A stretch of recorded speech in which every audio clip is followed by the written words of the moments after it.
마태복음 5장, 6장, 7장을 산상수훈이라고 부르고 다른 말로는 산상보훈이라고 이름합니다.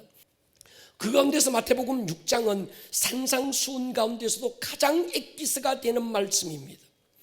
마태복음 6장 5절부터 7절은 기도의 자세에 대한 말씀을 가르칩니다. 첫 번째 뭡니까? 외식하지 마라. 사람에게 보이려고 기도하지 말고 사람을 감동시키려고 기도하지 마라. 기도는 하나님 한 분만을 상대하는 것이고 하나님 한 분만을 감동시키는 거라는 거예요. 그러면서 주님께서 골방에 들어가서 기도해라. 골방 기도를 처음으로 가르치신 분이 예수님입니다. 두 번째 또 하지 말라는 기도가 있습니다. 중언부언하지 마라. 이 말은 했던 기도 반복해서 하지 말라는 얘기가 아닙니다. 하나님이 지금 내 기도를 듣고 응답한다는 분명한 믿음을 가지고 기도하라는 것입니다. 세 번째 주님이 하지 말라는 기도가 있습니다. 생활에 염려를 기도하지 마라. 무엇을 먹을까 마실까 입을까 염려하는 기도하지 말라고 했습니다. 이런 기도, 우리의 필요에 대해서는 구하기 전에 그분이 먼저 알고 계신다는 거예요. 그러면서 가르쳐 주신 이렇게 기도하라는 기도의 핵심이 마태복음 6장 9절로 13절 주기도문입니다. 주기도문은 가장 완벽한 기도고 가장 능력 있는 기도입니다. 주기도문은 두 단계로 구성되어 있습니다. 9절과 10절은 하나님과의 관계에서 기도고 11절, 12절은 이웃과의 관계에서 기도입니다.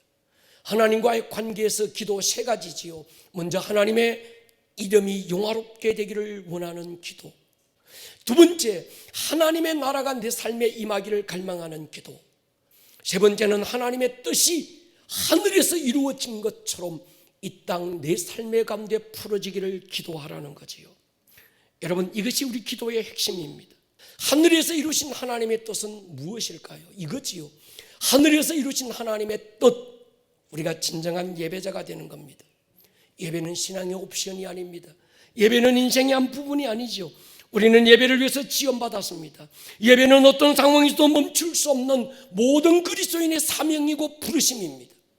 우리는 또 한 번의 예배가 아니라 바로 이런 예배를 갈망합니다.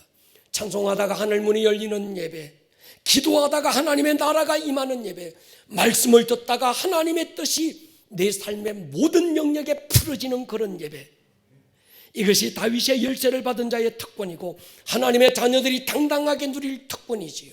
그러므로 성도의 기도의 핵심은 하나님의 뜻이 네 삶 가운데 모든 영역 속에 하늘에서 이루신 하나님의 뜻이 풀어지기를 기도하는 것입니다. 하나님의 나라는 하나님 나라에 대한 갈망을 가지고 하나님 나라의 왕의 권세를 사모하고 하나님 앞에 엎드려 기도하는 기도자들, 두 손 들고 하나님께 예배하는 예배자들을 통하여 우리에게 이루어지는 실제고 경험이 될 줄로 믿습니다. 하나님의 말씀은 영이고 생명입니다. 믿음으로 선포하면 생명이 되고 능력이 되는 거지요. 말씀이 영이 되게 하는 사람, 말씀이 생명이 되게 하는 사람, 말씀이 삶의 실제가 되게 하는 사람, 기도지요. 여러분, 중요한 일을 앞두고 우리는 기도하셔야 합니다. 새로운 시즌은 새로운 기도를 요구해요.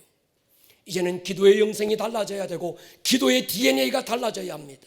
성령이 임하면 하나님의 나라가 임하고 하나님의 나라가 임하면 역사가 일어납니다. 하나님의 나라가 임하면 어둠은 절로 떠나가고 보이지 않는 영적 세계 속에서 엄청난 지각 변동이 일어나는 거예요. 우리는 하나님 앞에 그렇게 기도하셔야 합니다. 하나님의 나라가 임하시옵소서. 요 한마디가 어마어마한 기도. 하나님의 뜻이 풀어지시옵소서. 이 기도가 어마어마한 기도입니다.